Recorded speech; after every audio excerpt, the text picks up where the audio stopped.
ঢাকা শহরে যে পরিমাণ বিবাহ বিচ্ছেদের ঘটনা প্রতি বছর হয়, প্রতি বছর আগের বছরের রেকর্ড ভঙ্গ হয়ে যায়, প্রতি বছর আগের বছরের রেকর্ড ভঙ্গ হয়ে যায়। গত বছর যে পরিমাণ বিবাহ বিচ্ছেদ হয়েছে এবছর তার চাইতে বেশি। এভাবে প্রত্যেক বছর বিবাহ বিচ্ছেদের হার আস্তে আস্তে বাড়ছে। একটা দুর্ভিক্ষ চলছে। স্বামী স্ত্রীর মধ্যকার সম্পর্কগুলোকে সুমধুর করবার জন্য কিছু আইডিয়া আমদানি করা হচ্ছে আমাদের কাছে। সেটা হলো, একটা অচেনা মানুষের সাথে বিয়ে হয়ে হঠাৎ করে তার সাথে বসবাস কেমন লাগে, এই জন্য আগে থেকে গেট টুগেদার, একটু বোঝাপড়া, একটু চেনা জানা, একটু ভাবের আদান প্রদান, এগুলো করে কিছুটা জড়তা দূর করার চেষ্টা হয়। এগুলো করে সংসারগুলো কি টিকছে না আরো ভাঙছে? যারা নাটক করে, অভিনয় করে আপনাকে আমাকে প্রেম ভালোবাসার সবক দেয়, নোবেলে, উপন্যাসে, নাটকে, সিনেমাতে, তাদের সংসারগুলো কি আমাদের মতো না আরো দুর্বল? কোন সন্দেহ আছে? 3 বিয়ে, 4 বিয়ে, 5 বিয়ে, 6ষ্ঠ বিয়ে, 7ম বিয়ে শুনতে শুনতে আমরা কাহিল, ঠিক না ঠিক? এত প্রেম ভালোবাসা শিখাইতেছে, তাদের ব্যক্তিগত জীবনের অবস্থা হলো এই। তাহলে কি বোঝা গেল? দাম্পত্য জীবনে তারা আসলে সুখী। তাদের পথে সুখ কখনো আসতে পারে। কোন সন্দেহ আছে? না তো বলেন, কিন্তু প্রেমের ট্রেনিং তো তাদের কাছ থেকে নেন, ঠিক না ঠিক? ভালোবাসার প্রশিক্ষণ, স্ত্রীকে কিভাবে ভালোবাসবেন, ভালোবাসা কিভাবে আঠার মতো হবে, ভালোবাসা কিভাবে অকৃত্রিম হবে, জীবন বাজি রেখে আপনার স্ত্রী আপনার জন্য ভালোবাসা দিবে, সেই পদ্ধতি জানতে হলেও প্রিয় নবী মুহাম্মদ রাসূলুল্লাহ সাল্লাল্লাহু আলাইহি ওয়াসাল্লামের দাম্পত্য জীবনকে স্টাডি করতে হবে, জানতে হবে এবং সেটাকেই অনুসরণ করতে হবে। কোনো সন্দেহ আছে? আমাদের প্রিয় নবী সাল্লাল্লাহু আলাইহি ওয়াসাল্লামের জীবনের একেবারে শুরুর দিকের ঘটনা, যখন তিনি সর্বপ্রথম জিবরিলকে দেখলেন হেরা গুহায়, ভয় পেয়ে গেছেন, চাপ দিছে ধরে, ভড়কায় গেছেন, ভয়ে দৌড়ে চলে আসছেন বাসায়। বাসায় আসার পর যখন খাদিজা রাদিয়াল্লাহু তাআলা আনহাকে বললেন, খাদিজা আমি তো ভয় পাইছি এই কাহিনী, তখন খাদিজা কি করলেন? বলছেন যে আমি আমার বাপের বাড়ি যাই। বাপরে বাপ, আপনি আবার কোন ফিতনা নিয়ে আসছেন? এরকম বলছে? কি বলছেন? আল্লাহু আকবার। কাল্লা লা ইউযিকাল্লাহু আবাদা। আরে কি বলেন আপনি এসব? আল্লাহ আপনাকে বেইজ্জত করতে পারেন না, এটা হবে না কোনোদিন। আপনার টেনশনের কোনো কারণ নাই, এটা হতেই পারে না। ইন্নাকা তাহমিলুল কাল, আপনি মানুষের বোঝা তুলে দেন, আরেকজনের বোঝা নিজের কাঁধে তুলে নেন। ওয়া তাকরিদ দাইফ, আপনি মেহমান নওয়াজি করেন, মেহমানকে ফিরিয়ে দেন না খালি মুখে। ওয়া তুঈনু আলা নওয়াইবিল হক, মানুষের অধিকার আদায় করে দেওয়ার জন্য আপনি সবসময় সোচ্চার ভূমিকা রাখেন। মানুষের কল্যাণে এত কাজ করা মানুষকে আল্লাহ তাআলা বেইজ্জত করতে পারেন না, আপনার কোনো ভয় হতে পারে না। আমাদের তো আজকাল অবস্থা হলো এরকম, জামায় বেশি বেগতিক হলে বয়ে জামায় থুইয়া বাইকে যায় না, ঠিক না? ঠিক বলেন। ঘরে অশান্তির চোটে স্বামী কোনো কুল কেনা না পাইলে আয়সা বাইরে আড্ডা মারে, দোস্তের বাড়িতে যায় শুয়ে থাকে, ঠিক না ঠিক? আমাদের অবস্থা হলো ঘরের অশান্তির চোটে আমরা অন্য জায়গায় যাই জান্নাত চাই। আর প্রিয় নবী সাল্লাল্লাহু আলাইহি ওয়াসাল্লাম ঘরের অশান্তি দূর করবার জন্য বাসায় চলে আসতেন। এ হলো তার দাম্পত্য জীবন আর আমাদের দাম্পত্য জীবনের মধ্যে পার্থক্য। প্রিয় নবী সাল্লাল্লাহু আলাইহি ওয়াসাল্লাম দাম্পত্য জীবনে কেমন ছিলেন এ বিষয়ে এত বেশি আলোচনা যে শেষ করা কঠিন, কোনটা ছেড়ে কোনটা বলবো। তারপরেও কিছু কিছু অংশ ইনশাআল্লাহ আপনাদের সঙ্গে শেয়ার করব। আজ আপনাদেরকে অনেক মুখরোচক স্লোগান দেওয়া হয়, বিভিন্ন টেলিভিশন চ্যানেলে, টক শোতে, মিডিয়াতে বিভিন্নভাবে মুখরোচক অনেক স্লোগান দেয়। এই সমস্ত স্লোগান শুনলে মনে হয় যে কত চমৎকার মনে হয়, কিন্তু এগুলো সবগুলো হলো অন্তঃসার শূন্য, ভেতরে ফাঁকা, উপর দিয়ে শুধু ফিটফাট। কারণ যারা এই স্লোগানগুলো দেয় এদের এক একজনের দাম্পত্য জীবনের হাল হাকিকত আমাদের সবার কম বেশ জানা আছে না নাই বলেন? এক একজন নায়ক, এক একজন নায়িকা, এক একজন গায়ক, এক একজন গায়িকা, এক একজন অ্যাক্টর, এক একজন অভিনেতা, এক একজন মডেল, 5টা 7টা 8টা সংসার ভাঙার পরে বুড়া বয়সেও বিয়ে আরেকটা হবে। শান্তি আছে কোনো? শান্তির চোটে বিয়ে ভাঙে? শান্তির চোটে সংসার ভাঙে? প্রিয় ভাইরা আমার, প্রিয় নবী সাল্লাল্লাহু আলাইহি ওয়াসাল্লাম আমাদের পুরুষদের জন্য এমন একটা চরম বার্তা দিয়েছেন যে দুনিয়ার সমস্ত পুরুষরা সোজা হওয়ার জন্য একটা কথাই যথেষ্ট। আবার পুরুষদের বার্তা শুনে মহিলাদের খুব বেশি হাসার সুযোগ নেই। মহিলাদেরকেও নবী আলাইহিস সালাম স্বামীদের ব্যাপারে দায়িত্বশীল হওয়ার জন্য অনেক কঠিন বার্তা দিয়েছেন। রাসূল করিম সাল্লাল্লাহু আলাইহি ওয়াসাল্লাম বলেছেন, খায়রুকুম খায়রুকুম লিআহলি ওয়া আনা খায়রুকুম লিআহলি। তোমাদের মধ্যে সবচাইতে উত্তম ব্যক্তি, এই মজলিসে আমরা যত মানুষ আছি আমাদের ভিতরে সবচাইতে ভালো মানুষ কে, এর তালিকা নির্ভর করবে আমাদের একটা চারিত্রিক সনদপত্রের উপরে। আর সেই চারিত্রিক সনদটা দিবেন কে? স্ত্রী।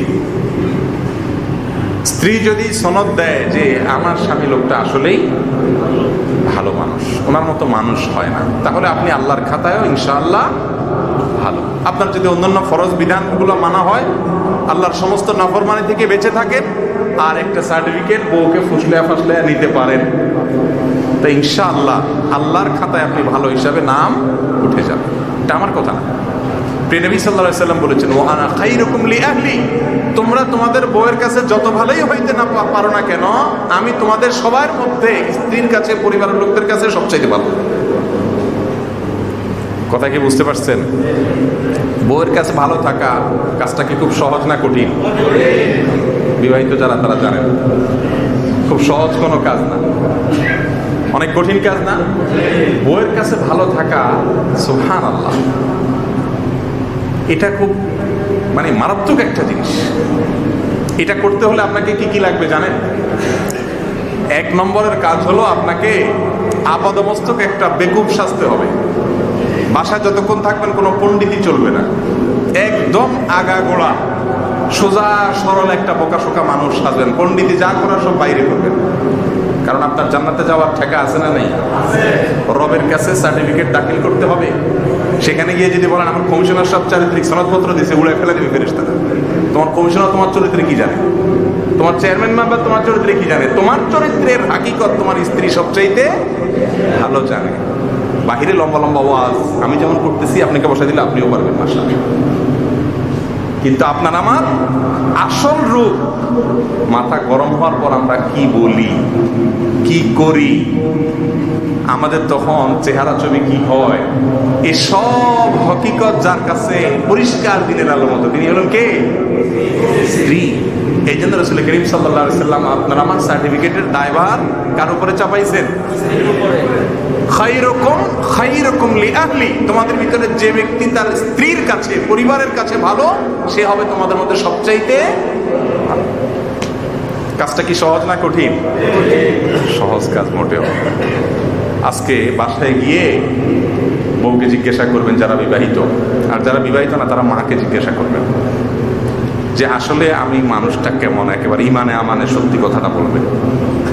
দেখবেন বেশিরভাগ বউরা ফিক করে হেসে দিচ্ছে, ঠিক না বেশি? এই হাসির মানে কি? লক্ষণ খারাপ, ঠিক না? ঠিক। এই হাসির মানে হলো, ওরে চান্দু তুমি মানুষটা কেমন আমি বলতাম, হায় হায় রে। প্রিয় ভাইরা আমার, সিরিয়াসলি বলছি, আপনার পরিবারের সদস্য শুধু স্ত্রী না, আপনার মা, আপনার বোন, আপনার ভাই, আপনার সন্তান, তারা যখন আপনাকে মন থেকে বলবে যে আসলে তার মতো ধৈর্যশীল, তার মতো ভদ্র, তার মতো নম্র, তার মতো সবরওয়ালা মানুষ আর হয় না, তখন আল্লাহ রাব্বুল আলামিনের কাছে আপনি ভালো হতে পারবেন ইনশাআল্লাহ। চেষ্টা করা যাবে না ইনশাআল্লাহ? আল্লাহ তাআলা আমাদের সবাইকে তৌফিক দান করুন। এই জায়গায় আমাদেরকে যেতে হবে, কারণ আমাদের নবীজি সাল্লাল্লাহু আলাইহি সাল্লাম বলেছেন, তোমরা যে যতজন আছো, তোমরা তোমাদের সবাই তোমাদের স্ত্রী এবং পরিবারের কাছে যত ভালোই হইতে পারো না কেন, তোমাদের সবার মধ্যে আমি আমার পরিবারের কাছে সবচেয়ে ভালো।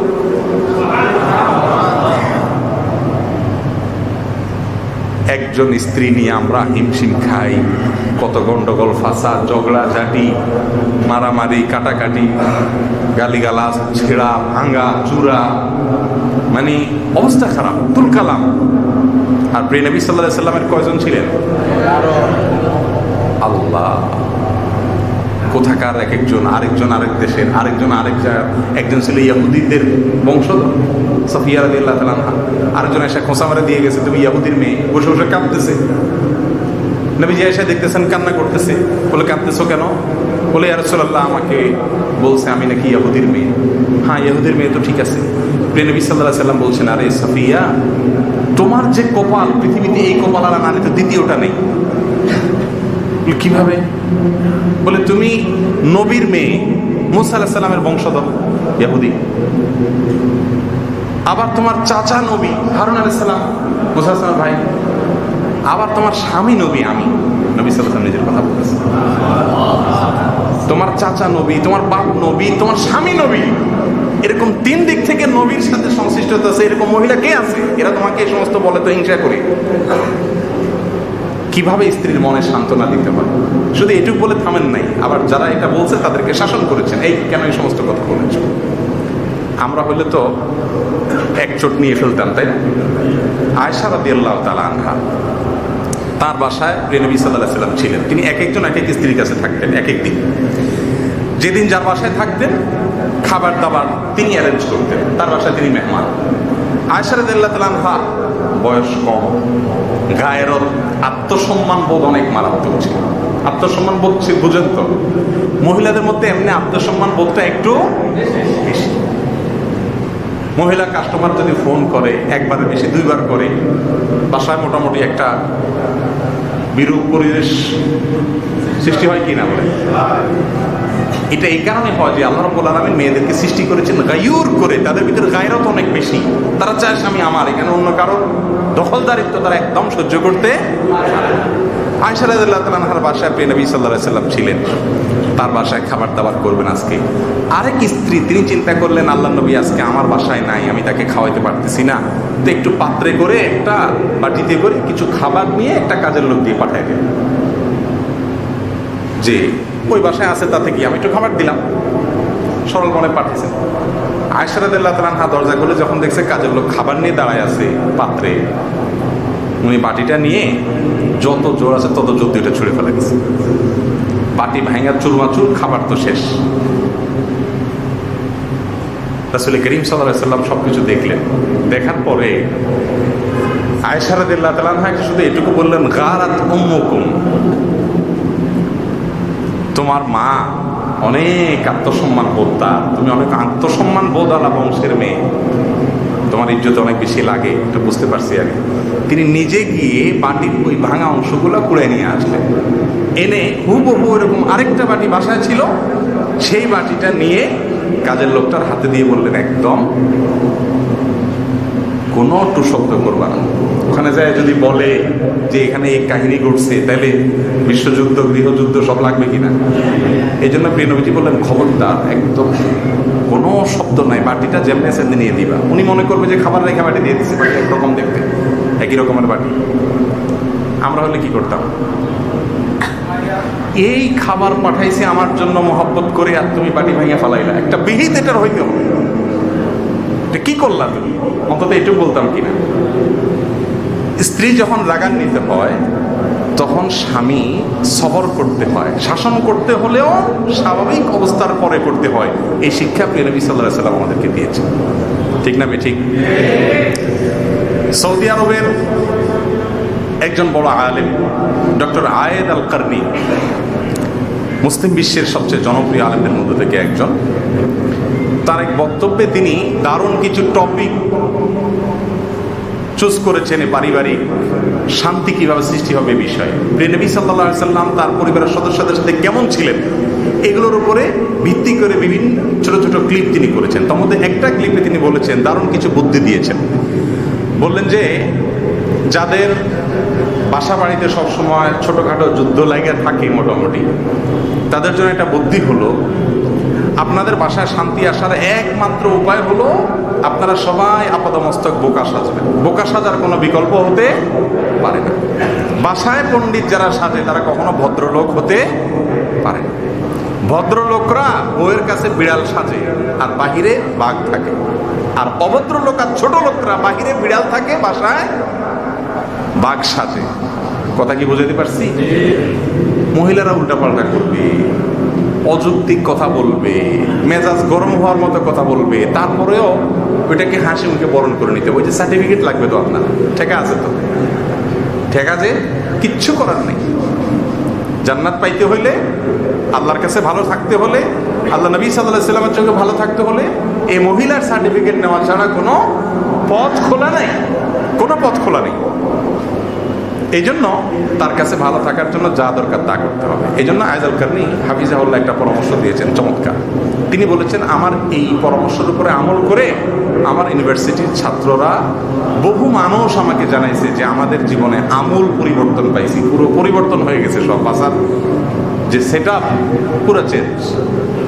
বুদ্ধিটা কি? তিনি বললেন যে আপনারা যখন বউ কোনো কারণে রেগে যাবেন, স্ত্রী যখন খেপবেন, এখন আক্রমণ শুরু হচ্ছে, আপনি আগে থেকে প্রস্তুত থাকবেন যে আমি এখন একেবারে মক্তবের ছাত্র। দেখছেন মক্তবের ছাত্র প্রথম প্রথম আলিফ বা তাসা সবক নেয়, হুজুরের কাছে বসে একেবারে দোজানু হয়ে কাপা কাপা থাকে। মক্তবের ছাত্র দেখেন নাই? মক্তবের ছাত্রের মতো একটা ভাব, রিয়েল ভাব ধরার চেষ্টা করবেন এবং বলবেন, ঠিক এই অমানবিক, এই অমানসিক কাজ আমার দ্বারা হওয়া উচিত না। কি বলবো? আমার নিজেরই লজ্জা হয়, তোমার কাছে কি বলবো? ঠিকই, তুমি তো কোনো অন্যায় বলো নাই, অযথা হুদাই বলবে পরিপূর্ণভাবে, একেবারে অন্তর থেকে। আমি সরি বলার মুখ আমার নাই আসলে। আমার যে কি হওয়া উচিত আমার নিজেরই বুঝতেছি। আল্লাহ আমাকে মাফ করুক, আমার জন্য দোয়া করো, আল্লাহ যেন আমাকে মানুষ করে দেয়। আর হবে না এই সমস্ত, আর আমি এই সমস্ত এই আকাম কুকাম আর করবো না, ফালতু কথা আমি আর বলবো না, এত নিচু কথা আমি বলছি, আমার ভাবতে লজ্জা হয়, আমি সরি। একদম বোকা সাজবেন, বুঝে গেলে আবার কাহিনী শেষ, বুঝতে দেওয়া যাবে। চুপচাপ বোকা সাজবেন। মহিলাদের কাজ হলো, আপনি যখন বোকা সাজবেন তখন সে মনে করে সে জিতে গেছে, আর মহিলাদেরকে জিতে দিতে পারলে আপনি হারাই দিলেন, শেষ, তার খেল খতম, এরপর আর আগাইতে পারবে না। এবার যখন ঝড় বাতাস সব শেষ হয়ে যাবে, তুফান টুফান সব শেষ, এবার আপনি পুনর্বাসন শুরু করবেন। কথা কি বুঝাতে পারছি? তখন দেখবেন ইনশাআল্লাহ দাম্পত্য জীবনে অশান্তি আস্তে আস্তে কমবে। মহিলাদের যখন রাগ ওঠে, এটা পুরুষদের ক্ষেত্রে একই কথা প্রযোজ্য, বিশেষ করে মহিলাদের ক্ষেত্রে, তখন তাদের রাগ উঠতে দিতে হয়। আপনি যদি পাল্টা আবার জবাব দেন, কি বললা তুমি, তাহলে পরেরটা আর মুখে থাকবে না, ঠিক না বেঠিক? মুখ থেকে হাতে চলে যাবে, সেখান থেকে কোথায় কোথায় চলে যাবে টেরও পাবেন না। আল্লাহ তাআলা আমাদেরকে প্রিয় নবী সাল্লাল্লাহু আলাইহি সাল্লামের পারিবারিক জীবনকে অনুসরণ করার তৌফিক দান। আমাদের প্রিয় নবী সাল্লাল্লাহু আলাইহি ওয়াসাল্লাম তার পরিবারের কাছে এতটা ভালো থাকতেন যে পরিবারের স্ত্রীর সব ঘরোয়া কাজগুলো তিনি করে দেওয়ার চেষ্টা করতেন। আমি বেশি ব্যস্ত না নবীজি বেশি ব্যস্ত ছিলেন? পুরো উম্মতের দায়িত্ব নিয়ে আসছেন, গোটা উম্মতের দায়িত্ব নিয়ে আসছেন, গোটা বিশ্ব মানবতার হেদায়েতের জন্য দায়িত্ব নিয়ে আসছেন। তার তো ঘুমানোর সময় নেই, তার তো বসার সময় নেই, কিন্তু বাসায় ঢুকছেন, বাহিরের কোনো হেডেক আর নাই। সম্পূর্ণ সময় স্ত্রীকে দিতেন, সম্পূর্ণ সময় রাত জেগে স্ত্রীর সাথে কথা বলতেন। সহিহ বুখারী সহ বিভিন্ন হাদিসে কিতাবে বর্ণিত হয়েছে, নবী আলাইহিস সালাম বলেছেন, এশার পরে কথা বলা এটা তিনি অপছন্দ করতেন। আমাদের আয়েশা বলেছেন, নবী সাল্লাল্লাহু আলাইহি ওয়াসাল্লাম এশার পরে কি বলা অপছন্দ করতেন? কথা বলা, যেই কোনো কথা বলা, এটা অপছন্দ করতেন। কিন্তু স্বামী স্ত্রীর মধ্যকার কথোপকথন শুধু এই একটাকে কি করতেন? অ্যালাউ করতেন, অনুমোদন দিতেন। আয়েশা রাদিয়াল্লাহু তাআলা আনহা তাকে একবার গল্প শুনাইছেন, আবু জারার গল্প, বিশাল বড় হাদিস। উম্মে জারার গল্প। উম্মে জারা নামে এক মহিলা ছিল, তার স্বামী ছিল আবু জারা। আবু জারা উম্মে জারাকে অনেক আদর যত্ন করত। 10 মহিলা মিলে তাদের স্বামীর গল্প শুনাইছে, তার ভিতরে জিতে গেছে উম্মে জারা, তার স্বামী সবচেয়ে বেশি আদর করত। রাসূল আকরাম সাল্লাল্লাহু আলাইহি ওয়াসাল্লাম পুরো গল্প শুনছেন। আজকাল আমাদের বউদের গল্প শোনার সময় আছে আমাদের? বেশি গল্প শুনলে তুমি এত কথা বলো কেন, তোমার ইদানিং একটু কথা জোর বাড়িয়ে গেছে, এরকম বলি কি বলি না আমরা? বউদের কথা শুনি না। রহমতুল্লিল আলামিনের মতো ব্যস্ত মানুষ ঠান্ডা মাথায় গল্প শুনতেছেন, কোথায় কোন 10 মহিলার গল্প পুরাটা শুনছেন। শুনে শেষে বলছেন যে এই 10 জন মহিলা তাদের স্বামীদের গল্প দিছে, এর ভিতরে উম্মে জারা তার স্বামী সবচেয়ে ভালো বোঝা গেল। আয়েশা, তোমার জন্য আমি, উম্মে জারার জন্য আবু জারা যেরকম, আমি তোমার জন্য সেরকম। কিভাবে স্ত্রীর দিলজয়ী করা, স্ত্রীর মনোরঞ্জন করা, তাকে খুশি করার চেষ্টা করতেন। আয়েশা রাদিয়াল্লাহু তাআলা বলেন, ইয়া রাসূলুল্লাহ, খেলা দেখবো, খেলা দেখবো। মসজিদে নববীতে ইথিওপিয়ানরা হাডুডুবা এই টাইপের একটা খেলা খেলে, যেটা আরাবিয়ানরা মদিনা মক্কার মানুষরা দেখে না আগে কখনো। আমাদের আয়েশা বলেন, ইয়া রাসূলুল্লাহ, আমি খেলা দেখব। রাসূল কারীম সাল্লাল্লাহু আলাইহি ওয়াসাল্লাম বলছেন, চলো যাই, খেলা দেখতে যাই। চিন্তা করেন, রহমাতুল্লিল আলামিন খেলা দেখতে নিয়ে যাচ্ছে বউ। মসজিদে নববীর পাশেই তার হুজরা। এখান থেকে বের হয়ে এমন একটা পজিশনে বসলেন যেখান থেকে খেলা পরিষ্কার দেখা যাচ্ছে, খেলতেছে সাহাবীরা। আমাদের আয়েশা রাদিয়াল্লাহু তাআলা আনহাকে পেছনে বসাইলেন, পিঠের পিছনে, কারণ মহিলা মেয়ে মানুষ পর্দা করতে হবে। পেছনে বসাইয়া বললেন, আমার কাঁধের উপরে এরকম থুতনি দিয়া বসো, এভাবে কাঁধের উপরে থুতনি দিয়া বসো, তাতে শুধু এখানে একটা কল্লা থাকবে, আর পুরো বডি তো পেছনে। দূর থেকে যারা খেলোয়াড় বা অন্য কেউ বুঝতে পারবে না যে এখানে আরেকটা মানুষ আছে। কৌশল খেয়াল করছেন? স্ত্রী পর্দাটাও ঠিক থাকলো, খেলা দেখে। আয়েশা রাদিয়াল্লাহু তাআলা আনহা বলেন, আল্লাহর কসম, সেদিন যতক্ষণ পর্যন্ত আমি না বলছি যে ইয়া রাসূলুল্লাহ আর দেখবো না, চলেন বাসায় যাই, তার আগ পর্যন্ত তিনি উঠেন নাই, বসেছিলেন। তার খেলা দেখার সময় আছে? নবীজির খেলা দেখার মতো সময় তার হাতে থাকার কথা না, কিন্তু স্ত্রী খেলা দেখতে বলেছেন, তার বিনোদনের দিকে খেয়াল করতে হবে, চলে গেছেন।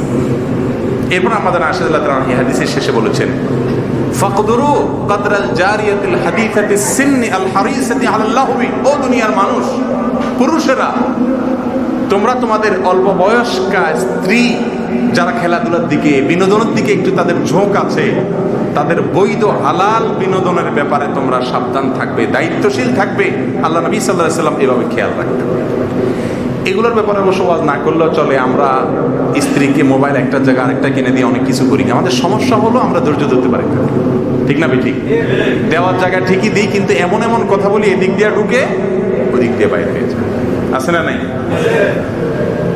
স্ত্রীকে কখনো সংসার বিচ্ছিন্ন করার কথা, তালাক দেওয়ার কথা বলা, এটা কোনো ভদ্র, কোনো ইমানদার পুরুষের খাসলত হতে পারে। মহিলারা সবচেয়ে বেশি কষ্ট পায় তখনই যখন স্ত্রী স্বামী এরকম কোনো কথা বলে। আমাদের মতো অনেক স্বামী আছে না, না এরকম কথায় কথায় বলে, কথায় কথায় খোঁটা দেয়, মনে হয় যে তার দয়ার তলে। একটা সহজ কথা বলি, মুসলিম ফ্যামিলিতে স্ত্রীরা স্বামীদের জন্য যত বড় নেয়ামত, আল্লাহর জমিনে এর চাইতে বড় আর কোনো নেয়ামত নাই। রাসূল করিম সাল্লাল্লাহু আলাইহি ওয়াসাল্লাম বলেছিলেন, আদ-দুনিয়া কুল্লুহা মাতা। দুনিয়াতে আল্লাহ তাআলা যা কিছু রেখেছেন সবকিছুই আল্লাহ রাব্বুল আলামিন মানুষদের নেয়ামত হিসেবে দিয়েছেন। ওয়া খায়রু মাতা'আদ দুনিয়া আল মারআতুস সালিহা। আর দুনিয়াতে যত নেয়ামত আছে এর ভিতরে সবচেয়ে বড় হলো একজন নেক, একজন ভালো স্ত্রী। তার চাইতে বড় উপভোগের বস্তু আর হতে পারে না। আপনি চিন্তা করেন, আপনার সন্তান জন্ম দিবে, আপনার চরিত্রটা ঠিক রাখবে, আপনার ঘরে সমস্ত কাজ করবে। আরে ভাই, কাজের লোক যদি রাখেন বাসায়, মাসে কত টাকা দেওয়া লাগে?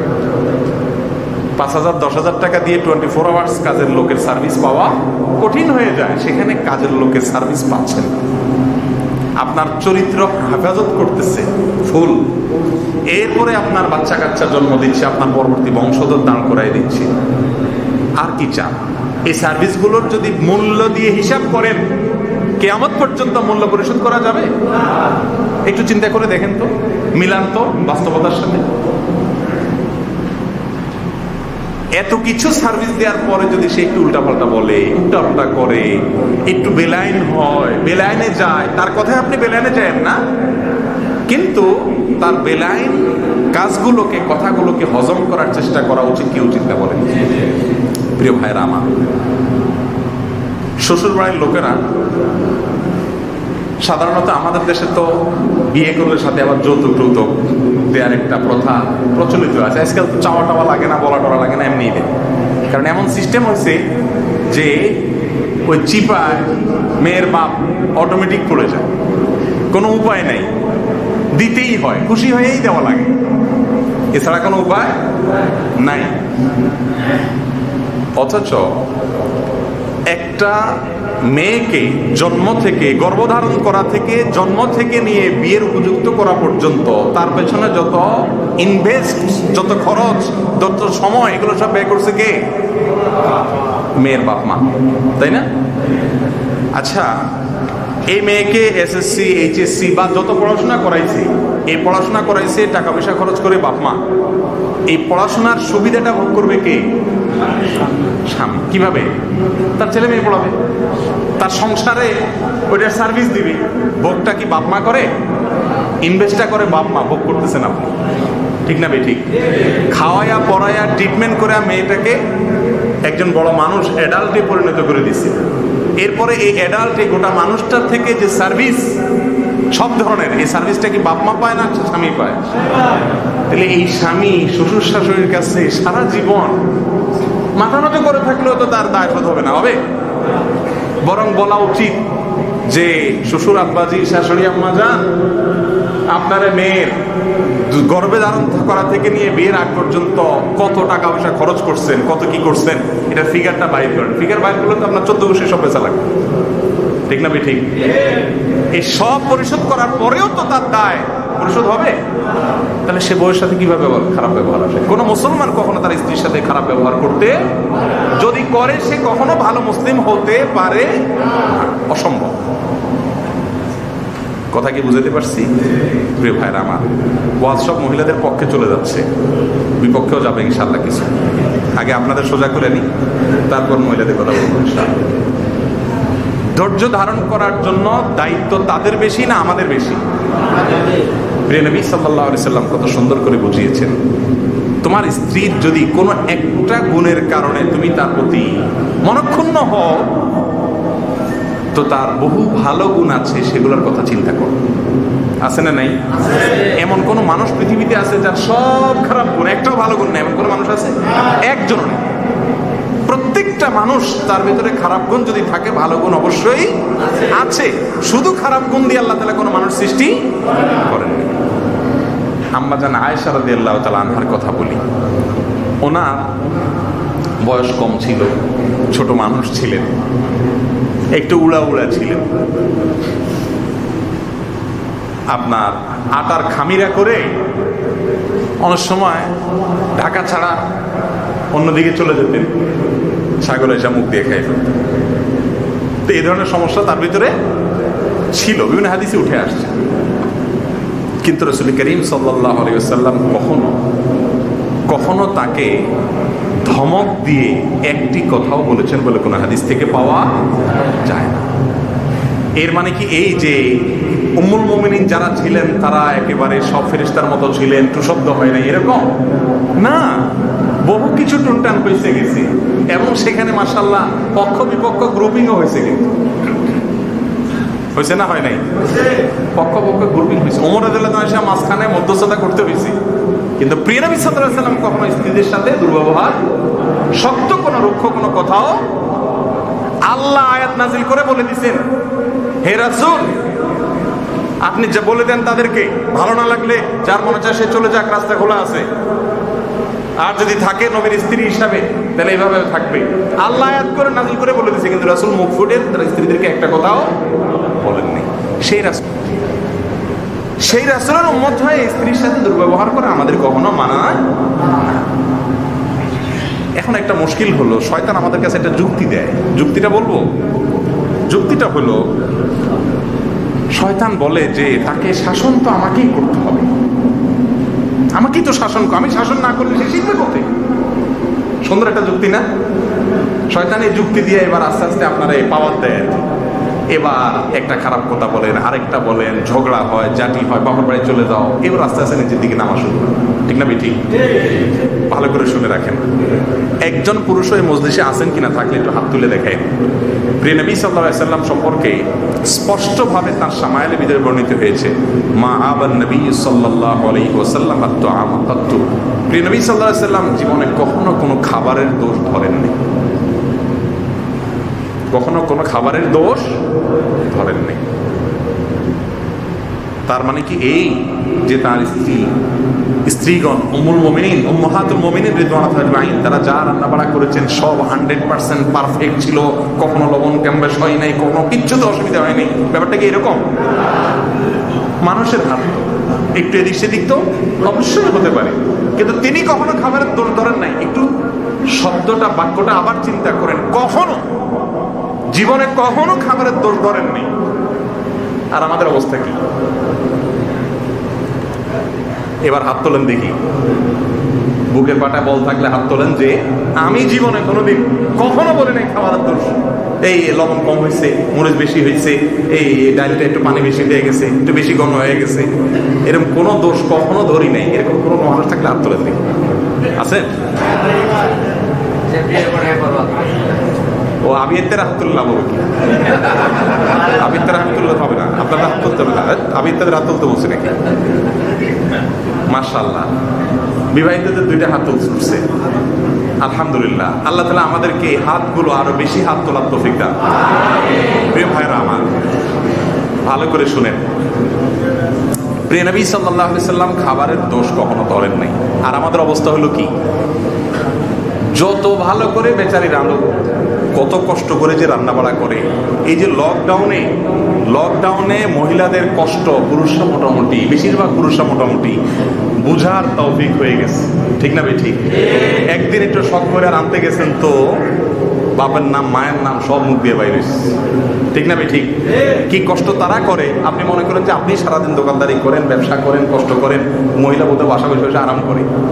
তার উপর দিয়ে যে কি ঝাঁকুনিটা যায়, বাচ্চাদেরকে সামলানো, বাসা সামলানো, রান্না বাড়া করা, এগুলো মোটামুটি লকডাউনে যারা ভদ্র পুরুষ তারা কিছুটা আঁচ করার সুযোগ পেয়েছে। আমাদের অবস্থা হলো যে আমাদেরকে রান্না বাড়া করে আমাদের বউরা কখনো সন্তুষ্ট করতে পারে না। এক মহিলা, তার স্বামী এত অমানুষ, মহিলা বেচারে যেভাবেই রান্না করুক স্বামী একটা দোষ ধরেই বসে। এটা মুদ্রা দোষ। দোষ ছাড়া কখনো তার খাবার হয় না, একটা কিছু বাইর করবেই। তো মহিলা শিক্ষিত বুদ্ধিমতী মানুষ, তো একবার হিসেব করে নোট করছে যে এই কোন কোন জায়গার দোষগুলা ধরে, একটা একটা করে সব নোট করে নিয়ে একদিন চমৎকার করে একটা রান্না দিছে, যে তার সব আইটেমগুলা সব মাথায় রেখে পারফেক্ট করে একেবারে কোথাও কোনো সমস্যা নাই করে সুন্দর করে ডাইনিং টেবিলে খাবার দাবার বিছাইছে। আজকে চান্দু দেহি কি করে খাইতে দিছে। খাইতে বসে স্বামী আর কিছু বলে টলে না, সব কিছু পারফেক্ট। আগে যা ধরতে তো কোনো জায়গায় কোনো সমস্যা নেই, সব মাপ মতো। খাওয়া দাওয়া শেষ করে হাত দিয়ে উঠে যেতেছে, বউ কি কিছু করলে না, কেমন হলো? তো বলতেছে এত ভালো না। বুঝতে পারছেন? এত ভালো হলে কেমন? দোষটা ধরতে পারছেন? রোগটা কোথায়? রোগটা হলে একটা খুদ ধরবে, একটা খুদ তাকে ধরতে হবে। প্রিয় ভাই আমার, আমাদের জান্নাতে যাওয়ার প্রয়োজনে আমাদের মালিককে খুশি করার প্রয়োজন। আমাদের প্রিয় নবী সাল্লাল্লাহু আলাইহি সাল্লামের খাতায় ভালো মানুষের তালিকায় নাম লেখানোর প্রয়োজনে আমাদেরকে আমাদের পরিবারের লোকদের কাছে কি থাকতে হবে? ভালো থাকতে হবে। হাদিয়া তোহফা দেওয়ার ওয়াজ করে লাভ নাই। এটা মাশাআল্লাহ সবাই চেষ্টা করে কম বেশি স্কেল দিতে, কৃপণ সেও চেষ্টা করে বউরে কিছু হাদিয়া তোহফা দিতে। সমস্যা হলো যখন কোনো ব্যত্যয় হয়, ব্যতিক্রম কিছু হয়, যখন ভুল কিছু হয়ে যায়, তখন চান্দি গরম হয়। ঠিক না? ঠিক। এই চান্দিটা গরম করা যাবে না, মাথাটা ঠান্ডা রাখতে হবে, সবর করতে হবে আল্লাহকে খুশি করার জন্য। চেষ্টা করা যাবে তো ইনশাআল্লাহ। আমাদের প্রিয় নবী সাল্লাল্লাহু আলাইহি ওয়াসাল্লাম বাসায় পরিবারের লোকদের সাথে কাজ করতেন, ঘরোয়া সব কাজ করতেন। আমাদের আয়েশাকে জিজ্ঞাসা করা হয়েছিল, রাসূল করিম সাল্লাল্লাহু আলাইহি ওয়াসাল্লাম যখন বাসায় থাকেন তখন তিনি কি করেন? আমাদের আয়েশা বলেন, তিনি কখনো তার জুতা ঠিক করেন, কখনো তার জামা সেলাই করেন, কখনো আমাদের মেয়েলি যে কাজ আছে, ঘরোয়া যে কাজ আছে, সেই কাজগুলোতে তিনি অংশগ্রহণ করেন, সহযোগিতা করেন। এই ছিল আমার নবী সাল্লাল্লাহু আলাইহি ওয়াসাল্লামের আখলাক পরিবার লোকদের সাথে। আর আমাদের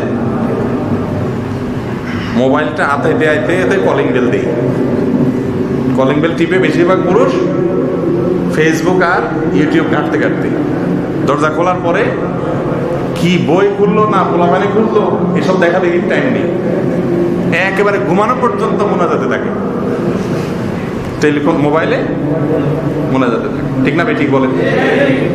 মহিলারাও কম যায় না, এরাও ওই দরজা খুলতে আসছে, তাও মোবাইল টিপতে এসে খুলছে। ঠিক না ঠিক? তো বইয়ে মোবাইল নিয়ে ব্যস্ত আছে, স্বামীও তার মোবাইল নিয়ে। দাম্পত্য জীবনে শান্তি আসমান থেকে নাজিল হবে নাকি? এটা কি শান্তির কোনো কাজ হচ্ছে? বাসায় যখন যাবেন, বাহিরের জগতের সমস্ত চিন্তাধারা, টেনশন, পেরেশানি সবগুলো বাহিরে ফেলে দিয়ে তারপরে পরিবারের কাছে যাবেন। মনে রাখবেন, বাসায় আপনি ঘুমাইতে যান না, বাসায় আপনার কিছু লোক আছে তাদের হক আদায় করতে চান। কথা কি বুঝাতে পারছি? হাসি মুখে তাদের সাথে কথা বলা, সুন্দর মুখে তাদের সাথে কথা বলা। রাসূল করিম সাল্লাল্লাহু আলাইহি ওয়াসাল্লাম বলেছেন, তোমার স্ত্রীর মুখে যে খাবার তুলে দাও তুমি, এটা তোমাকে সদকার সওয়াব এনে দিবে। এখন স্ত্রীর মুখে কি তুলে দিবেন? মোবাইল টিপতে খান, আপনি নিজেই তো জানেন না কি খেয়েছে, বউরে খাওয়াবেন কোথেকে? ঠিক না ঠিক? আমি একটা কথা বলি, এই যুগে মানুষের জাহান্নামে যাওয়ার যত কারণ আছে, মাধ্যম আছে, তার মধ্যে সবচেয়ে বড় মাধ্যম হলো এই মোবাইল। বিশ্বাস করুন, এগুলো আমাদের সবচেয়ে জানার শত্রু। এই মোবাইল আমাদের বাচ্চাদেরকে শেষ করে দিচ্ছে। এখন পোলাপেন খায়ও না মোবাইল চালানো ছাড়া। এটা কি ভালো জিনিস না খারাপ জিনিস? মোবাইলের যে লাইট, যে আলো, বড়দের চোখ ধ্বংস করে দেয়, বাচ্চাদের চোখে পড়ার কথা, কিন্তু বাচ্চা মোবাইল ছাড়া খায় না। ঠিক না ঠিক? বাচ্চার মা মোবাইল ছাড়া রাঁধে না। ঠিক না ঠিক? ইউটিউবে দেখে রান্না শিখে এরপরে রাঁধে। আর বাচ্চার বাপ তো মোবাইল নিয়ে আসে, ওয়াজ শোনার নাম দিয়ে শয়তান ঢুকায় যে ইউটিউবে হুজুরের ওয়াজ শুনবো। ওয়াজের পরে আরো কত কত গলিতে চলে যায়, তার কোনো খোঁজখবর আর থাকে না। বিশ্বাস করেন, দাম্পত্য জীবনে অশান্তির জন্য সবচেয়ে বড় যে কয়েকটা মাধ্যম আছে, 1, 2, 3 করে যদি বের করা হয়, সবচেয়ে বড় শত্রু এবং সবচেয়ে বড় মাধ্যম হলো এই স্মার্টফোন। কোনো সন্দেহ আছে? ধ্বংস করে ফেলছে পরিবার, যত পরকীয়া এইসব মোবাইল থেকে। ঠিক না ঠিক বলেন? এই জন্য যাদের একান্ত প্রয়োজন নাই, নিজেকে নিয়ন্ত্রণ করার ক্ষমতা নাই, তাদের জন্য এগুলো ব্যবহার করা জায়েজ নেই, উচিত না। বাসায় যতক্ষণ থাকবেন, প্রিয় নবী সাল্লাল্লাহু আলাইহি ওয়াসাল্লাম তার পরিবারকে সময় দিতেন। আর আমাদের পরিবারকে সময় দেওয়ার কোনো সময় নাই। মা মারটা নিয়ে ব্যস্ত, বাবা বাবারটা নিয়ে ব্যস্ত, পোলাপাইনরাও একটা ধরা দিছে যে একা জাহান্নামে যাবো কেন, তুইও চল। কিনতে বাপের হাতে একটা, মায়ের হাতে একটা, পোলাটা জ্বালায় সারাক্ষণ, হেরে একটা ধরা দিছে। ঠিক না ঠিক? মনে রাখবেন, বাসা বাড়িতে অবস্থান করাকালীন সময়গুলো আপনার না, এগুলো আপনার পরিবারের সদস্যদের। তাদেরকে শুধুমাত্র পয়সা করে দিয়ে গরু ছাগলের মতো মোটা তাজা করা আপনার দায়িত্ব না। তাদেরকে বিনোদন দেওয়া, তাদের সাথে সময় দেওয়া, তাদের সাথে হাসি মুখে কথা বলা, তাদেরকে সুন্দর তারবিয়ত দেওয়া, এটা অন্যতম একটা কারণ। আজকাল বাবারা মায়েরা অভিযোগ করতে করতে শেষ, ছেলে বেলাইন হয়ে যাচ্ছে, মেয়ে বেলাইন হয়ে যাচ্ছে। আমি বলি এই সবগুলোর বড় কারণ হলো বাপ মা নিজে বেলাইন। সন্তান সবচেয়ে বেশি শিখে কার কাছ থেকে? বাপ মার কাছ থেকে। বাবা মার কাছ থেকে যতটা সন্তান শিখে, কোন শিক্ষা প্রতিষ্ঠান থেকে এতটা শিখে না। অতএব ম্যানার্স, আখলাক, এটিকেটস, এই সব শিক্ষার সবচেয়ে বড় স্কুলের নাম হলো মা বাবা। যে সংসারে বাবা মা তাহাজ্জুদের নামাজ পড়েন, তাদের ছেলে ইনশাআল্লাহ ফজর অবশ্যই পড়ে। যেই বাবা তার বাবার জুতাটাকে বগলের নিচে করে নিয়ে যায়, ওই সন্তান তার বাবাকে যখন দেখবে বাবা আমার দাদার জুতাকে এত ইজ্জত করতেছে, সে তার বাপের অন্তত জুতার উপরে পাড়া দিতে বিবেকে বাঁধবে। ঠিক না ঠিক বলেন? পারিবারিক শিক্ষাগুলো আজ বিদায় হয়ে গেছে, এগুলো নাই। এর একটা বড় ইফেক্ট আমাদের সন্তানদের উপরে পড়ে যাচ্ছে। পরিবারগুলো এখন আর সে শান্তির আবাস নেই, এগুলো সব জাহান্নাম হয়ে গেছে। প্রত্যেকে যার যার নিজেকে নিয়ে ব্যস্ত। আল্লাহ রাব্বুল আলামিন আমাদেরকে নবী সাল্লাল্লাহু আলাইহি সাল্লামের যে সিরাত, তার যে জীবন আদর্শ পরিবারের লোকদের সাথে ছিল, সেটাকে পরিপূর্ণরূপে অনুসরণ করার তৌফিক দান। চেষ্টা করা যাবে তো ইনশাআল্লাহ। তাহলে স্বামীদের কাজ হবে স্ত্রীদেরকে ধমক না দেওয়া, বকাঝকা না দেওয়া। রাসূল করিম সাল্লাল্লাহু আলাইহি সাল্লাম কখনো তার কোনো স্ত্রীর গায়ে হাত তোলেননি, কখনো তার কোনো স্ত্রীর গায়ে হাত। আজকের আমাদের কাছ থেকে ফতোয়া জিজ্ঞাসা করতে আসে, হুজুর বউকে পিটানো জায়েজ আছে কিনা? মাসালাটা কোন রকম বাহিনী করতে পারে, পারলে এবার ওইটার উপর আমল করার জন্য অস্থির হয়ে পড়ে।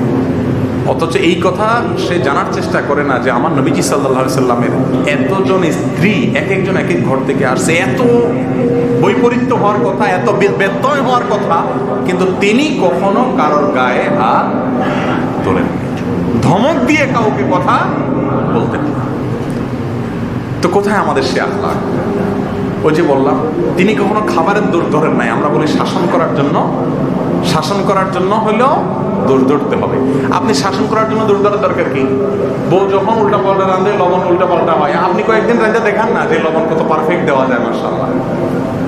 তখন তো বোঝা যাবে যে পারফেক্ট দেওয়া জিনিসটা সোজা না করি, ঠিক না বেটি? আপনারা রাঁধতে দিলে তো লবণ, মরিচ, তেল, ঝাল, কোথায় কোনটা যাবে কোনো বুদ্ধিশা থাকবে না। এই জন্য সবরের সবচেয়ে বড় জায়গা হলো বাসা বাড়ি। আমরা মনে করি যে বাহিরে যা করি না করি, ভেতরে মনে হয় এটা তো আমার জগৎ, এখানে বোধহয় আমি যা ইচ্ছা তা করতে পারি। না, বরং উল্টা। বাহিরে যা করেন না করেন, কোথাও কিছু খারাপ কিছু করা যাবে না, তারপরেও সবচেয়ে বেশি আপনার উত্তম আখলাক, উত্তম ব্যবহার পাওয়ার অধিকার কে? আপনার পরিবারের লোক। আর আমাদের হলো এটা উল্টা, ঠিক না? ঠিক। মহিলাদেরও একই অবস্থা। কোন পুরুষ মানুষ ফোন দিলে মহিলাকে মোবাইলে এত সুন্দর করে নরম সুরে কথা বলবে, জি বলুন ভাইয়া, ঠিক না ঠিক? আর স্বামী ফোন দিলে বলো এতবার ফোন দিতেছ, রান্নাবাড়া করি তো, কি ঠিক না ঠিক? সেম একই কাহিনী পুরুষদের। মহিলা কাস্টমার আসলে আফা বসেন, আফা, আপনারা তো সব দোকানদার মানুষ, আফা বসেন, আফা এই চেয়ারতে, আফারে চেয়ারতে বসেন আফা, ঠিক না ঠিক? আর বউ একবার এসে দুইবার ফোন দিলে, তোমার কোনো কাজ নাই বাসায়, আমার দোকানদারি করতে দিবা না? এই হলো আমাদের আখলাক, ঠিক না বেটি? আপনার ব্যবহার, সবচেয়ে সুন্দর ব্যবহার পাওয়ার অধিকার যার, সে হলো আপনার স্ত্রী, তারপরে বাকি সব, ঠিক না বেটি? কিন্তু আমরা এটা করি না। আমাদের প্রিয় নবী সাল্লাল্লাহু আলাইহি ওয়াসাল্লামের সুন্নাহ নাই। আমি মণিপুরে এক মসজিদে ইমামতি করতাম, 2002-3 সালের ঘটনা। আমার এক মুরব্বী মানুষ আমার কাছে এসে বললেন যে, হুজুর, আমার ছেলে অনেক বড় ডাক্তার, তার চেম্বারে রোগীর কোনো অভাব নাই, কিন্তু আমার বৌমাটা অনেক শিক্ষিত মেয়ে, ভালো ঘরের মেয়ে, তার সাথে সে যে চালের মতো ব্যবহার করে, আমি নিজে লজ্জায় আমার মাথা হেট হয়ে যায়। ছেলে আমার এত শিক্ষিত, এত বড় ডাক্তার, এত তার নাম শোনা, কিন্তু এই ছেলে আমার বউয়ের সাথে এরকম করে। তার চেম্বারে যদি আপনি যান, পাগল হয়ে যাবেন। তার রোগীরা এই ডাক্তার ছাড়া কোনো ডাক্তারের কাছে যাবে না, তার ব্যবহার এত সুন্দর।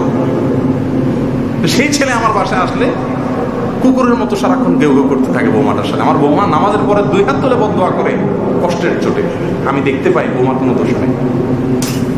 তো ডাক্তার আপনার কথাটা শুনে খুব ভালো করে আপনারে পছন্দ করে, আপনি একটু তারে বুঝেন। তো আমি একদিন বাসায় নিয়ে গেলাম, আইনা বললাম, ডাক্তার সাহেব সমস্যা কি? বাসায় আপনার চেম্বারে এত সুন্দর আচরণ করেন মানুষের সাথে, রুগীরা সব আপনার জন্য অস্থির, ডাক্তার সাহেবের আচরণই আমাদের রোগ ভালো হয়ে যায়। এত মধু পড়া মানুষটা বাসায় আসলে এরকম আপনার দুর্গন্ধ ছুটে কেন মুখ থেকে? তো দেখি মিটমিট করে হাসতেছে। কেমন ভাই হাসতেছেন, কি কিছু বলেন? তো বলতেছে, ভাই ওইটা তো আমার বিজনেস পারপাস, ওখানে হাসি, সুন্দর ব্যবহার, এগুলো সবগুলো তো আমার বিজনেসের প্রয়োজন। আমাদের বেশিরভাগ লোক এরকম না, বলেন? মালিকের সঙ্গে মধুর মতো, কাস্টমারের সাথে মধুর মতো, চিনির মতো, সুবহানাল্লাহ, রসগোল্লার মতো, আরো কত জিলাপির মতো। আর বাসায় হলাম একদম তেঁতুলের মতো। তিতা টক, ঠিক না ঠিক? আল্লাহ রাব্বুল আলামিন আমাদের সবাইকে সংশোধন হওয়ার তৌফিক দান করুন। প্রিয় ভাইরা আমার, কিছু জিনিস আছে যেগুলোকে আমরা ইবাদত মনে করি না। সুবহানাল্লাহ বলা ইবাদত আমরা সবাই বুঝি, আলহামদুলিল্লাহ বলা ইবাদত আমরা সবাই বুঝি, কোরআন তেলাওয়াত করে ইবাদত আমরা সবাই বুঝি, নামাজ পড়া ইবাদত আমরা সবাই বুঝি।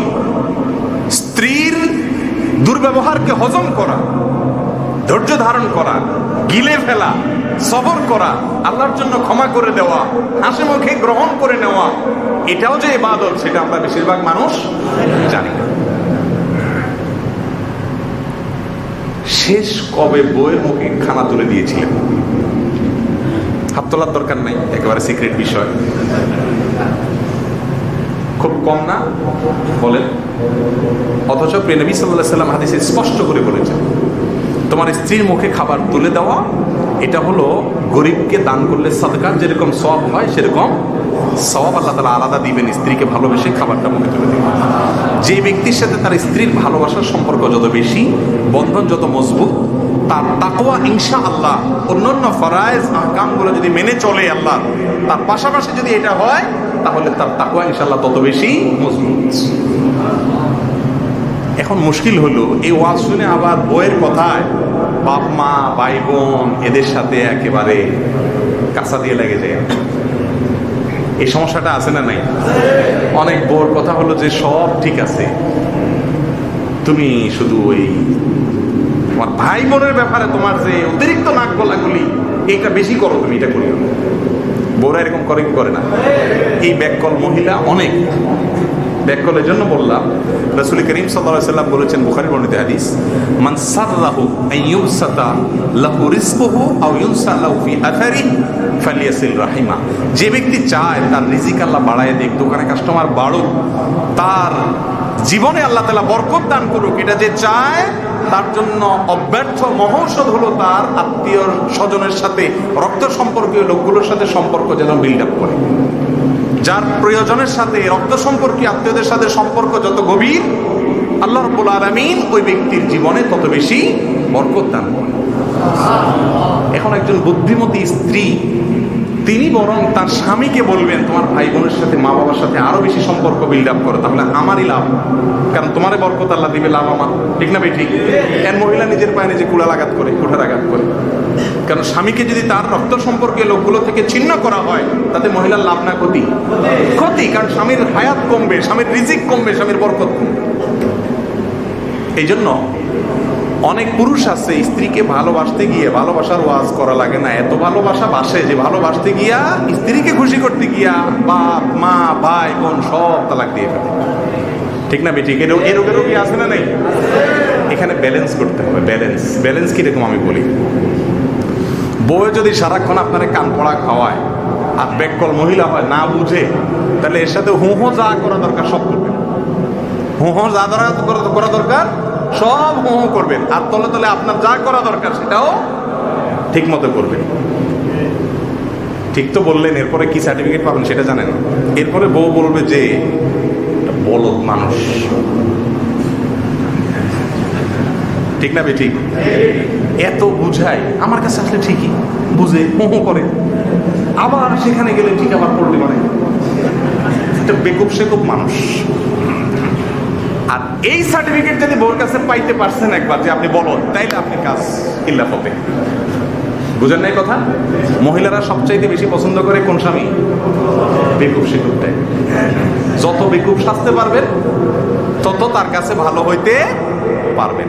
আপনার সাতক্ষণ মাপ, মারে দেখবেন, বাপরে দেখবেন, ভাই বোনকে দেখবেন, আত্মীয় স্বজনের হক আদায় করবেন, সবকিছু করবেন। এদিকে বউ যখন ধাতানি দিবে, বসার তর্ক করবেন, নাই আমার বাপ মার আমি দেখবো, তোমার কি এত লম্বা কথা, তোমার বাপের খাই দেই না দেয়, আমার টাকা দেই, তোমার কি, এগুলা কইছেন তো শেষ। আর হাত আপনার ওই সংসারে জ্বলবে, আপনি কি করবেন?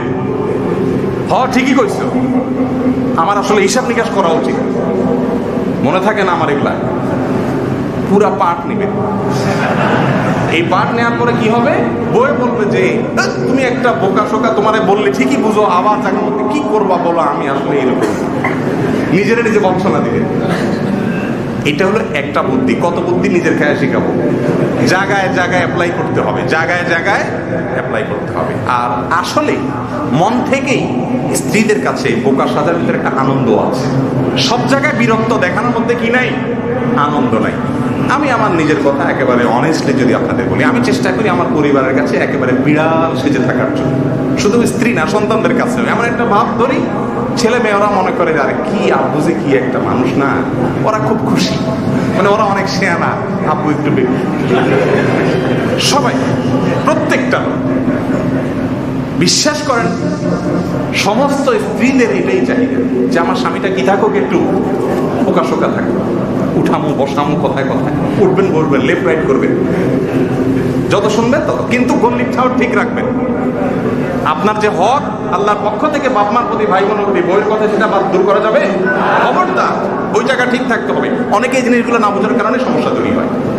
হয় বউয়ের দিকে বেশি ঝুঁকে পড়ে, বাপ মার হক নষ্ট করে, অথবা বাপ মা ভাই বোনের দিকে বেশি ঝুঁকে স্ত্রীর হক। প্রত্যেকের হক এবং অধিকার জেনে তার অধিকারকে আদায় করা, এবং সে যদি আমাকে ডিস্টার্ব করে, অনেক সময় বাপ মাও ডিস্টার্ব করে, সেক্ষেত্রে বাপ মাকেও অত্যন্ত কৌশলে ম্যানেজ করা শিখতে হয়। মুসলমান এত বোকা হওয়া উচিত না যে তাকে চরকি দিয়ে সারাক্ষণ ঘুরাবে, সে ব্যালেন্স করা শিখতে হবে। আল্লাহ তাআলা আমাদের সবাইকে তৌফিক দান। কোনো অবস্থাতেই দাম্পত্য জীবনে স্ত্রীকে খুশি করতে গিয়ে মা বাপ ভাই বোন বা রক্ত সম্পর্কীয় যারা আছে তাদের কোনো হক নষ্ট করা যাবে না। আমার এতক্ষণের ওয়াজ শুনে যদি আপনি আজ থেকে নিয়ত করেন বইয়ের কথা এখন লেফট রাইট উঠবো বসবো দৌড় দিব ঢুকবো একেবারে গোলাম সেজে যাব, সাজেন ভালো কথা, কিন্তু বউ যদি অন্যায় কিছু করতে বলে তখন কোনো অবস্থাতেই করবেন না। শাসন যদি কখনো করতে হয় সে শাসনের ভিতরে মধু মাখা থাকবে, ছেঁচড়ামি থাকবে না। রাসূল করিম সাল্লাল্লাহু আলাইহি ওয়াসাল্লাম বলেছেন, আর রিফকু মা কানা ফি শাইইন ইল্লা সানা ওয়া মা নুযিআ মিন শাইইন ইল্লা শানা। নম্রতা, কোমলতা এটা এমন একটা জিনিস যে কোনো বস্তুর সাথে এই নম্রতা যুক্ত হলে সেটা সুন্দর হয়ে যায়। আর কোন সুন্দর জিনিস থেকে যদি নম্রতাটা না থাকে, তুলে দেওয়া হয়, তাহলে এটা ত্রুটিযুক্ত হয়ে যায়। একজনকে দাওয়াত দিচ্ছেন, নামাজের জন্য বলতেছেন, কিন্তু আপনার আচরণ যদি কর্কশ হয় তাহলে ওই ভালো কথাটাও খারাপ হয়ে যায়। আরেকজনকে শাসন করতেছেন, কিন্তু সেই শাসনের ভিতরে যদি নম্রতা থাকে, কোমলতা থাকে, তাহলে ওই কোমলতার কারণে শাসনটাও মনে হয় আদর। ঠিক না বেঠিক? স্ত্রীকে শাসন করবেন আদরের সুরে, শাসন ছাড়া যাবে না। শাসন করবেন আদরের সুরে। স্ত্রী যেন এই জিনিসটা বুঝতে পারে যে আমার স্বামী আমাকে ভালোবেসে শাসন করেছে, সে আমার শত্রু না।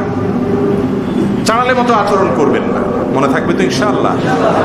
আমাদের প্রিয় নবী সাল্লাল্লাহু আলাইহি সাল্লামের ব্যক্তিগত জীবনের কোনো অধ্যায় ভাই বাকি রাখেন নাই।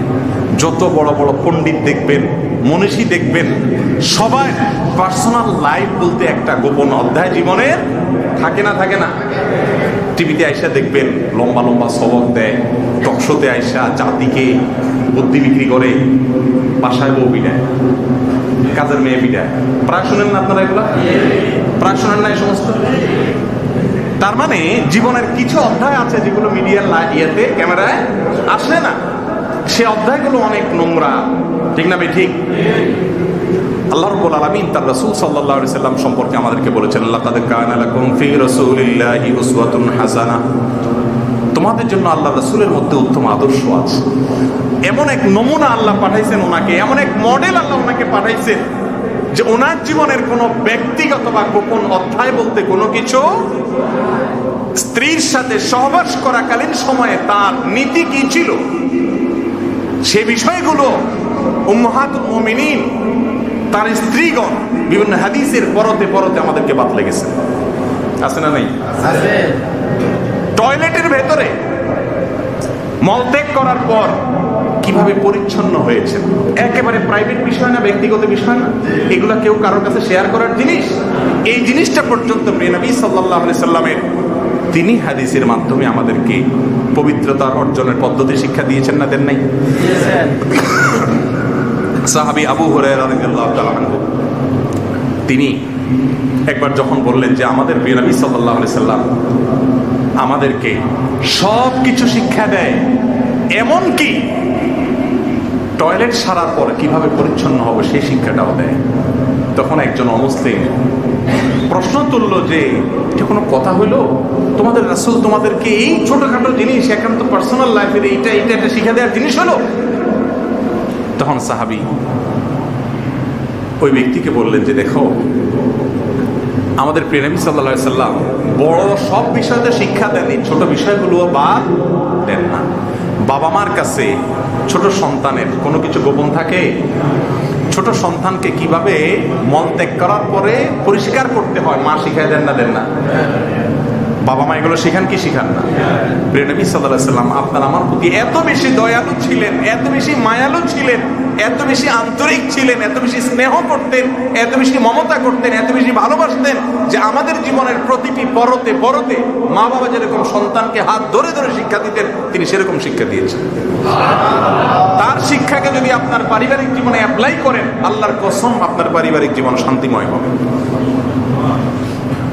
তার শিক্ষাকে যদি আপনার ব্যবসায়িক জীবনে প্রয়োগ করেন, ইনশাআল্লাহ আপনার ব্যবসায়িক জীবনে আল্লাহ রাব্বুল আলামিন সুখ এবং শান্তি দান করবেন। অনুসরণ করব তো ইনশাআল্লাহ। নবী সাল্লাল্লাহু আলাইহি সাল্লামের সুন্নাহকে অনুসরণ করার জন্য পাগল করা থাকবো, খুঁটে খুঁটে বের করব তিনি এই পরিস্থিতিতে কি করেছেন, আমিও সেটা করব। তার সুন্নাহকে পালন করার ক্ষেত্রে যে যত বেশি অন্ধ হয়ে যেতে পারবে, আমি আর কিছু বুঝি না আমার নবীজি কি করেছেন, এটার জন্য যে যত বেশি অন্ধ হতে পারবে, সে আল্লাহ নবী সাল্লাল্লাহু আলাইহি সাল্লামের তত নৈকট্য অর্জন করতে পারবে ইনশাআল্লাহ। চেষ্টা করা যাবে কিনা ইনশাআল্লাহ? আল্লাহ তাআলা আমাদের সবাইকে আমাদের প্রিয় নবী সাল্লাল্লাহু আলাইহি সাল্লামের সুন্নতের আশিক হওয়ার তৌফিক দান করুন। তার সুন্নতকে খুঁটে খুঁটে খুঁজে খুঁজে আমল করার তৌফিক নসিব করুন। নিজের সন্তান এবং স্ত্রীদের ভালো করার জন্য তাদের জন্য দোয়াও করবেন। দোয়াও করতে হয়। রব্বানা হাব লানা মিন আজওয়াজিনা ওয়া যুররিয়াতিনা কুররাতা আ'য়ুন ওয়াজআলনা লিল মুত্তাকিনা ইমামা। কি দোয়া! এই দোয়ার অর্থ জানেন? সুবহানাল্লাহ। আল্লাহ আমার পরিবারের সদস্যদেরকে, আমার সন্তানদেরকে আমার চোখ শীতলকারী বানায় দেন। চোখ শীতলকারী মানে কি? মানে এমন করে দেন যে এদেরকে দেখলে আমার নয়ন জুড়িয়ে যায়, তাদেরকে দেখলে আমার নয়ন জুড়ে যায়। নয়ন জোড়াটা কখন হয়? নয়ন জোড়াটা কখন হয় বলেন? আপনার সন্তানটা অনেক সুন্দর, সুঠাম দেহের অধিকারী, মাশাআল্লাহ, দেখতে শুনতে খুব সুন্দর, কিন্তু তার মাথায় সমস্যা আছে। আপনার চোখ শীতল হবে এই সন্তান দেখলে? মাথাও ঠিক আছে, বডিও ঠিক আছে, পড়ালেখায় ভালো না, সব ফেল মারে, আপনার এই সন্তানকে দেখলে নয়ন জোড়াবে? এটাও ঠিক আছে, কিন্তু সে পারিবারিক জীবনে, দাম্পত্য জীবনে বা বড় হওয়ার পরে সে বাবা মার প্রতি কেয়ার করে না, বউয়ের কথা শুনে এবং অমানুষ হয়ে গেছে। আপনার চোখ শীতল হবে? চোখ শীতল হওয়া মানে হলো আমার সন্তান, আমার স্ত্রী, আমার স্বামী, আমার পরিবারের সদস্য, তার জীবনের যত পার্ট এবং অধ্যায় হতে পারে সকল অধ্যায় 100% পারফেক্ট হলে তখন দিল জুড়ায় যায়। ঠিক না ঠিক? এই দোয়া আল্লাহ তাআলা নিজে শিখাই দিয়েছেন। সূরা ফুরকান আয়াত নম্বর কত? 74। সূরা ফুরকান আয়াত নম্বর 74। আল্লাহর কাছে দোয়া করবেন, রব্বানা হাব লানা মিন আজওয়াজিনা ওয়া যুররিয়াতিনা কুররাতা আ'য়ুন ওয়াজআলনা লিল মুত্তাকিনা ইমামা। আর আজকে থেকে চেহারা পাল্টে ফেলবেন, ভিন্ন এক চেহারায় বাসায় যাবেন, সালাম দিয়ে ঢুকবেন, মোবাইল টিপি করবেন না, ভদ্রলোকের মতো থাকবেন। প্রথম বউ একটু কোচাকুচি করবে, বলবে কি ব্যাপার, দরবেশ ভাব, হ্যাঁ কাহিনী কি? প্রথম একটু খোঁচাবে বই, কারণ সারা জীবন যা মাদ্রামি করছেন সেগুলোর জন্য কিছু খোঁচা তো খেতেই হবে, কিন্তু সিরিয়াস হয়ে যাবেন। আমি প্রিয় নবী সাল্লাল্লাহু আলাইহি সাল্লামের মতো হতে চাই। তিনি তার পরিবারের কাছে সবচাইতে ভালো ছিলেন। তার সব স্ত্রীকে একরকম ছিল, কিন্তু সবার কাছে তিনি ভালো থাকার চেষ্টা করেছেন। চেষ্টা করা যাবে কিনা ইনশাআল্লাহ? আল্লাহ তাআলা আমাকে, আপনাকে, আমাদের সবাইকে তৌফিক দান করুন। প্রিয় নবী সাল্লাল্লাহু আলাইহি সাল্লামের সিরাত, যার জীবন আদর্শ, এটা একটা অধ্যায় করে জানতে হবে, একটা অধ্যায় করে শিখতে হবে, বুঝতে হবে, তারপরে সেটা জানার চেষ্টা করতে হবে। মানুষীদের জীবন আদর্শের বললাম তো যে গোপন অধ্যায়গুলো অনেক সময় দেখা যায় যে তারা মানুষকে জানতে দেয় নাই, কিন্তু আপনার আমার প্রিয় নবী সাল্লাল্লাহু আলাইহি সাল্লাম তার জীবনের সমস্ত অধ্যায়গুলো একটা করে আমাদেরকে জানাই দিয়েছেন। কি দেন নেই? কেন জানাইছেন? যাতে আমরা অনুসরণ করতে পারি এবং আমল করতে করতে পারি। আল্লাহ রাব্বুল আলামিন তার পরিপূর্ণরূপে আমাদেরকে সমস্ত সুন্নাহগুলোকে আমল করার তৌফিক দান করুন। তিনি তার পরিবারের লোকদের কাছে যেরকম ছিলেন আমরা যেন সেরকম থাকতে পারি, সেই তৌফিক আল্লাহর কাছে চেয়ে নিতে হবে। এবং ওই যে ব্যালেন্স করা শিখতে হবে, খবরদার আবার এমন জজবা দিয়েন না যে বইয়ের মহব্বতে বইয়ের মুরিদ হইয়া 2 হাত দিয়া বায়াত নিয়া এবার বাকি সব আত্মীয়স্বজন ভুলে গেছেন, খবরদার এরকম যেন না হয়। আল্লাহ আমাদের সবাইকে তৌফিক দান করুন। আপনারা চলে যাচ্ছেন কেন? একটু বসবেন না? অল্প এতক্ষণ বসতে পারছেন, মজলিসের শেষ পর্যন্ত বসার একটা ফজিলত আছে। আমি জানি আপনাদের সকালে দোকানদারি আছে, একটু ফজিলত শুনেন। মজলিসের শেষ পর্যন্ত থাকলে তাদেরকেই শুধু ক্ষমার ঘোষণা দেওয়া হয়। অল্পের জন্য কেন তীরে এসে তীরে ডুবাবেন? 3টা প্রশ্ন করা হবে, আপনি প্রশ্ন না পারলেও একটু বসেন, ইনশাল্লাহ সওয়াব পাবেন। জি প্লিজ ভাই, অনুগ্রহ করে সবাই একটু বসেন। রাসূল করিম সাল্লাল্লাহু আলাইহি ওয়াসাল্লাম বলেছেন, কোন দিনের মজলিসের শেষ পর্যন্ত যদি কেউ বসে, শেষ পর্যন্ত, তাহলে মজলিসের শেষে ঘোষণা হয় যারা বসেছে তাদের সবার পিছনে গুনাহ মাফ। অল্পের জন্য কেন চলে যাবেন? তীরে এসে তো ডুবাবেন কেন? একটু সবর করে। শেষ। একজনে প্রশ্ন করেছেন, জয়ীফ হাদিস কাকে বলে? জয়ীফ হাদিসের বিপরীতে যদি সহিহ হাদিস না থাকে সেটি পালন করা যাবে কিনা? অনেক আলেম জয়ীফ হাদিস পালন করতে নিরুৎসাহিত করেন। অনুগ্রহ করে বিস্তারিত বললে উপকৃত হব। ভাই, জয়ীফ হাদিস মানে হলো দুর্বল হাদিস। আসলে হাদিস কখনো দুর্বল হয় না, রাসূলের হাদিস আবার দুর্বল হয় কেমনে? এখানে জয়ীফ হাদিস বলতে উদ্দেশ্য হলো যে হাদিসটা আমাদের প্রিয় নবী সাল্লাল্লাহু আলাইহি সাল্লাম থেকে বর্ণিত হয়ে আসার ব্যাপারে। আপনারা একটু বসেন, ক্যামেরা একটু বসেন ভাই, ভাইদের ডিস্টার্ব করেন না ভাই। আপনারা তো পরে, আগে তো নগদ, আপনাদেরগুলো তো পরে ইউটিউবে গেলে পরে পাবলিক শুনবে, আগে ভাইদের শুনতে দেন না। জি, জয়ীফ হাদিস হলো প্রিয় নবী সাল্লাল্লাহু আলাইহি সাল্লামের কোন হাদিস তিনি বলেছেন কিনা এটা যদি একটু সন্দেহ হয়, তার নাম কি? জয়ীফ হাদিস। কথার কথা, আপনাদের ইমাম সাহেব বললেন যে আজকে এই জায়গা থেকে পুলিশ এবং ভ্রাম্যমাণ আদালত এসে 5-6টা দোকান থেকে একবারে লোকগুলো ধরে নিয়ে গেছে, মামলা টামলা দিয়ে গেছে। উনি একটা ঘটনা বললেন। এখন আপনারা সবাই জানেন আপনাদের ইমাম সাহেব খুব নেক মানুষ, মাশাআল্লাহ। এটা ওনার কথা শোনার পর আপনার একটা বিশ্বাস তৈরি হবে, তাই না? একই কথা আপনাদের মার্কেটের এমন একটা লোক আইসা বললো যেই লোকটা সকাল বিকাল মিথ্যা কথা বলে। আপনারা জানেন এর কথার কোনো ঠিক ঠিকানা নাই। এই লোকটা আইসা যদি বলে যে ভাই এই কাহিনী ঘটছে, আপনি বিশ্বাস করবেন? আপনি বলবেন কাহিনী, আর এর কথা ঠিক ঠিকানা আছে, আচ্ছা দেখি খোঁজ খবর নেই, ঠিক না বেঠিক? এর কথার উপর আপনি আমল করবেন না। জয়ীফ হাদিস হলো এই দ্বিতীয়টা, অর্থাৎ রাসূল আকরাম সাল্লাল্লাহু আলাইহি সাল্লাম থেকে হাদিস যারা বর্ণনা করছেন তাদের মধ্যে থেকে কোনো একজন বর্ণনাকারীর ভিতরে বিভিন্ন রকমের ত্রুটি আছে। শুধু এটা না, বিশ্বাস মানে তিনি আল্লাহ না করুক মিথ্যা বলেন, এরকম যদি হয় তাহলে হাদিসটা জাল। মিথ্যা বলে এটা যদি প্রমাণ হয় তাহলে কি হয়ে যায়? জাল হয়ে যায়। মিথ্যা না সরাসরি, বাকি তিনি হয়তো ভুলে যান, তার স্মৃতিশক্তির দুর্বলতা আছে, এরকম আরো অনেকগুলো কারণ আছে যেগুলোর কারণে সেই হাদিসকে মুহাদ্দিসগণ মন্তব্য করেন যে হাদিসটা কি? জয়ীফ। যদি কোনো বিষয়ে সহিহ এবং বিশুদ্ধ কোনো হাদিস থাকে তাহলে জয়ীফ হাদিসটা গ্রহণ করার কোনো যুক্তি থাকতে। এখন এখানে একজন দুর্বল ব্যক্তি যার কথা বুড়া মানুষ অংশ ভুল করে ফেলে, উনি আইসা বলছেন, প্রায় সময় ভুল করে, আপনারা জানেন, উনি আইসা বলছেন, আবার ইমাম সাহেব আইসা বলছেন, আপনি কারে কোট করবেন? তাহলে কেন আপনি দুর্বলতাতে করতে যাবেন? এ হলো সহিহ হাদিস থাকতে জয়ীফ হাদিস আমল না করা প্রয়োজনীয়তা। তবে হ্যাঁ, যে বিষয়ে কোনো সহিহ হাদিস নাই, জয়ীফ হাদিস দ্বারা কোনো হালাল হারাম প্রমাণ হচ্ছে না, কোনো আকীদাগত বিষয় প্রমাণ হচ্ছে না, ফজিলতের বিষয়, সেখানে বিশেষ কিছু শর্ত সাপেক্ষে ওই জয়ীফ হাদিসের উপর আমল করা যাবে। কথা কি বুঝাতে পারছি? জয়ীফ মানে কিন্তু জাল না। অনেকে জয়ীফ হাদিস হলো ওটা জাল হাদিস মনে করে। জাল মানে তো ভুয়া, বানোয়ার। জয়ীফ মানে হলো ওটার মধ্যে কি আছে একটু সন্দেহ আছে, নিশ্চিত না। আর জাল মানে তো পুরাই ভুয়া। অতএব এই দুটার ভিতরে কি করতে হবে? পার্থক্য করতে হবে। আল্লাহ তাআলা আমাদের সবাইকে রাসূল করিম সাল্লাল্লাহু আলাইহি ওয়াসাল্লামের হাদিস মোতাবেক আমল করার তৌফিক দান করুন।